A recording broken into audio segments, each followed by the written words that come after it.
Hello everyone, ಎಲ್ಲರಿಗೂ joint to success YouTube ಚಾನಲ್ಗೆ ಸ್ವಾಗತ. ಹಿರಿಯರನ್ನು ನಂಬಿಕೆಟ್ಟವರು ಯಾರೂ ಇಲ್ಲ. ಹಿರಿಯರು ಹೇಳಿರುವ ನಂಬಿಕೆಗಳಿವು. ಯಾವುದಾದರೂ ಶನಿದೇವರ ದೇವಾಲಯಕ್ಕೆ ಹೋಗಿ ಬರುವಾಗ ಬೇರೆ ದೇವಸ್ಥಾನಕ್ಕೆ ಹೋಗಿ ಮನೆಗೆ ಬಂದರೆ ಪೂರ್ಣ ಫಲ ದೊರೆಯುತ್ತದೆ. ಆಂಜನೇಯ ದೇವರ ಪೂಜೆ ಮಾಡುವ ಮೊದಲು ರಾಮದೇವರ ಪೂಜೆ ಅಥವಾ ಪ್ರಾರ್ಥನೆಯನ್ನು ಮಾಡಿ ನಂತರ ಆಂಜನೇಯ ದೇವರ ಪೂಜೆಯನ್ನು ಮಾಡಬೇಕು. ಮನೆಯ ಹತ್ತಿರ ಯಾವುದಾದರೂ ಮಂತ್ರಿಸಿದ ನಿಂಬೆಹಣ್ಣು ಅಥವಾ ಯಂತ್ರಗಳು ಬಿದ್ದಿದ್ದರೆ ಅದರ ಮೇಲೆ ತುಳಸಿ ನೀರನ್ನು ಚೆಲ್ಲಿ.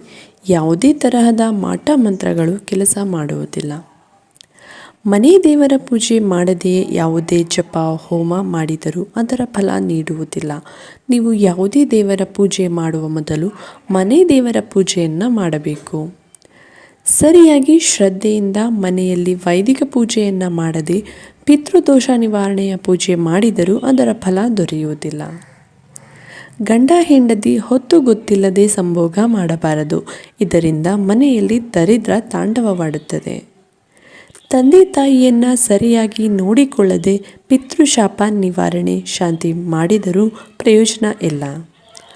ಆಡಂಬರದಿಂದ ತೋರಿಕೆಗೆ ಮಾಡಿದ ಯಾವುದೇ ಪೂಜೆ ಶಾಂತಿ ಸಮೃದ್ಧಿ ಹಾಗೂ ಅದರ ಫಲವನ್ನು ಕೊಡುವುದಿಲ್ಲ.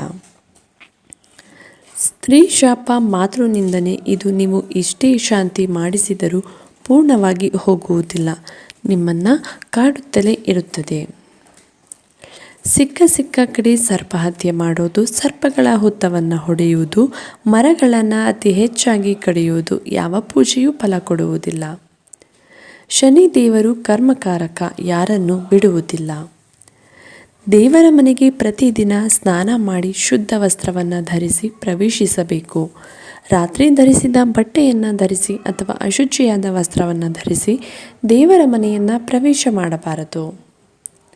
ಸ್ನಾನ ಮಾಡದೆಯೇ ದೇವರ ಮನೆಗೆ ಪ್ರವೇಶ ಮಾಡಬಾರದು.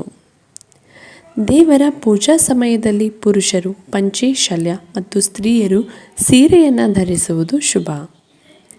ದೇವರ ಮನೆಯ ಕಸವನ್ನು ಒಂದು ಬಟ್ಟೆಯಿಂದ ಗುಡಿಸಬೇಕು. ಹೊಸ್ತಿಲನ್ನು ಒರೆಸಲು ಸಹ ಬಟ್ಟೆಯಿಂದ ಒರೆಸಬೇಕು.